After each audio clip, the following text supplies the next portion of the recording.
A new report from the Daily Beast came out on Friday, and it revealed that Kanye West's failed presidential campaign in 2020 was in fact at least partially being secretly run by a bunch of Republican operatives.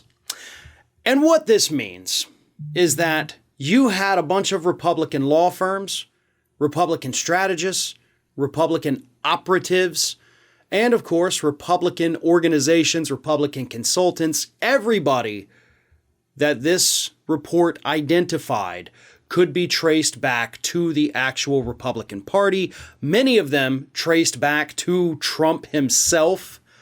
And those were the people that Kanye West had running his campaign. So it's very obvious why this campaign even started to begin with. Obviously, Kanye was a big Donald Trump supporter. So why run against him? Well, the answer is obvious. They wanted him to be a spoiler. They wanted him to siphon votes away from Joe Biden. Now, none of that is illegal, right? None of that even raises any kind of red flags for investigators.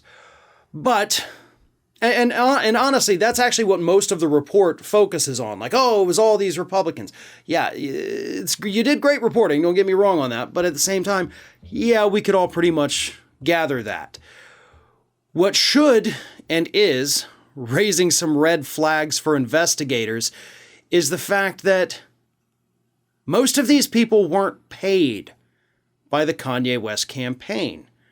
There's no record of them existing anywhere in the campaign filings. And of course, a political campaign has to report every single dollar that goes out the door, every dollar that comes in the door.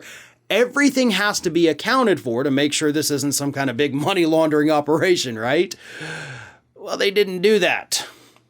So people that are known to have worked on the campaign don't show up anywhere in the campaign finance disclosures. No payments were made to these people, or they made payments and didn't report them. No matter which way that falls, that's illegal. You can't pay somebody from a campaign and not report it, and you can't have somebody do work for your campaign and not report that you're not paying them either. And here's why. It is perfectly legal for an individual, whether it's a law firm, a consultant group, whatever it is, to donate their time to a political campaign, right? They don't have to give you money in exchange for your services, but what has to be done at that point is that your time and effort is considered an in-kind campaign contribution. And at that point, it is then subjected to campaign finance limits, which means you cannot just give unlimited amount of your time or legal services or consulting services or whatever it is. You can only do it up to the legal limit that you would be allowed to donate in cash. So if your services are worth, $2,000 an hour, if you're one of these, high-priced law firms out there, you could only donate enough hours to hit that legal campaign limit. And because the campaign did not disclose these payments or these potential in-kind campaign contributions, there's no way of knowing if any of these exceeded the legal limits. And that is where the issue comes in. The legal issue comes in. And that's what investigators now need to focus on. As for the other part of this, the spoiler part of the campaign, right? Everybody saw this coming a mile away. I mean, we all knew that that's what this was. Kanye West loved Trump so much, but the only reason he would run against him was not because he wanted to be president, but because he wanted to siphon votes away from Joe Biden. Which, of course, is why these Republican operatives were involved in this. Because this was not a serious campaign. It was never a serious campaign.